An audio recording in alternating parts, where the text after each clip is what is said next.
네, 이형광 기자였습니다. 방금 부산과 창원 상황 알아봤는데요.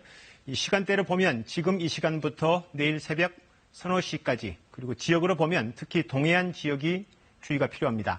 시간대별 태풍 진로에 따라서 구체적으로 어느 도시 또 어느 지역이 위험할 수 있는지 윤창희 기자의 설명 보시죠. 3년 전 부산에 상륙한 태풍 차바. 부산을 지나 동해로 빠져나가는 동안 북동쪽인 울산에 폭우가 집중됐습니다. 울산 태화강이 범람해 인근 주택가가 대규모로 침수됐습니다. 지난해 영남 내륙을 관통한 태풍 콩네이. 포항을 거쳐 동해로 이동하는 동안 북쪽인 영덕 지역이 침수 피해를 봤습니다. 강구항으로 연결되는 50편이 범람해 인근 저지대 상가가 물바다가 된 겁니다. 이번 태풍 프란시스코 역시 세력이 약해진 뒤에도 영남 지방을 관통하는 동안 동해안에 집중호우를 뿌릴 것으로 보입니다. 특히 동해로 연결되는 하천변 저지대는 더욱 조심해야 합니다.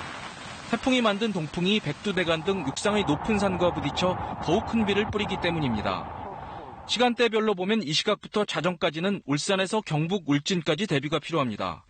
이후 자정부터 내일 아침까지는 강원도 삼척에서 고성까지 비 피해를 조심해야 합니다.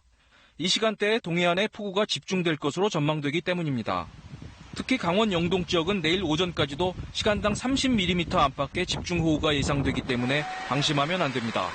기상청은 밤새 동해안 지역에 최고 200mm가 넘는 집중호우가 쏟아질 것으로 예보했습니다. 하천변 저지대에서는 침수 가능성에 대비해 물막이를 만들어두고 상황이 심각해지면 즉시 대피할 준비를 해야 합니다.